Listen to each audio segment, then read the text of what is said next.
मेरे साथ ही ऐसा क्यों? क्या करूं? मम्मी को कैसे बताऊं? अब क्या होगा?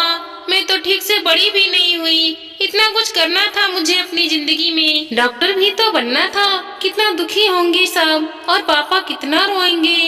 काफी देर चिंता में डूबी 10 वर्ष की निक्की को ये सब सोचते हुए रोना आ रहा था। तभी उसकी माँ रीना ने उसे खाने के लिए 2 बार आवाज लगाई। कोई जवाब न पाकर खुद ही बुलाने चली। जाकर देखती है तो पाती है कि वो अपने गोद में सर झुकाए बैठी है। हौले से कंधे पर हाथ रखकर चेहरा ऊपर उठाया तो उसका दिल ही बैठ गया। सर पर हाथ फेरते हुए घबराई सी बोली, क्या हुआ मेरी बिटिया रानी को?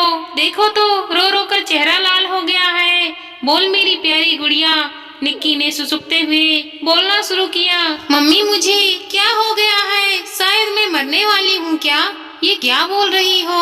हाँ माँ, मुझे शायद कैंसर हो गया है। धत पगली, कुछ भी अनाप शनाप बोले जा रही है। ऐसा कैसे बोल सकती हो? तुम्हें कैसे पता? मम्मी, कैंसर में ही ब्लड आता है ना मुँह से। मैंने फिल्मों में देखा है, पर मुझे तो कहीं और से वो मुझे मेरे कपड़े में आधा अधूरे शब्दों के साथ निक्की ने अपनी फ्रॉक की तरफ इशारा करते हुए बोली। फ्रॉक में लगे दाग को देखकर वो सब कुछ समझ गई। उसे एक पल के लिए राहत की सांस आई।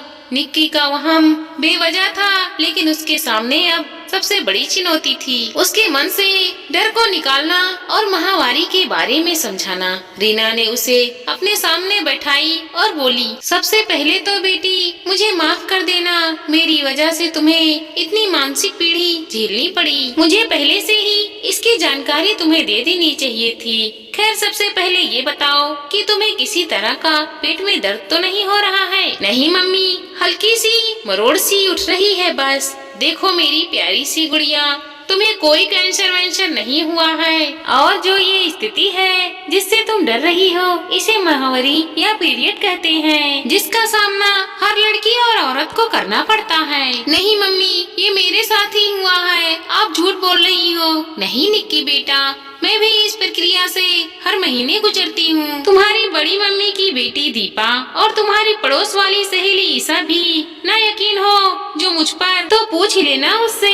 पर मम्मी, ये क्यों होता है? क्या ये बार बार आएगा? कितनी गंदी चीज है ये। बेटी, ये एक प्राकृतिक स्वस्थकार और जरूरी चीज है हम महिलाओं के लिए। ये समझ लो कि ये तुम्हारे अच्छे से बड़ा करने में सहायक होगी। अगर ये ना आए तो जरूर बात घबराने वाली होती है। देखो बेटी, कुछ समय तुम्हें इसे चिढ़ होगी, गंदा लगेगा, लेकिन धीरे धीरे आदत में आने के बाद बस सम्मान सी चीज लगेगी। चलो अब उठो, इससे कैसे निपटना है और किन चीजों की जरूरत होगी तुम्हें, इसके लिए मैं बताती हूँ। फिर साथ बैठकर हम हमारा वाला मनपसंद शो देखेंगे, खाना खाएंगे। ठीक है मम्मी। अभी भी असमंजस में डूबी हुई निक्की ने दबी आवाज में कहा। अपनी बेटी के लिए सैनिटरी पैड्स निकालते हुए रानी सोच ही रही थी, अभी तो शुरुआत है। जब वो 4-5 दिन इस परिस्थिति से दो चार होगी तो कई सारे सवाल और शारीरिक परेशानियों का सामना होगा उसका। और आखिर ये क्यों होता है, उसका जवाब भी उसे समझना होगा। धीरे धीरे उसका डर मिटाना होगा।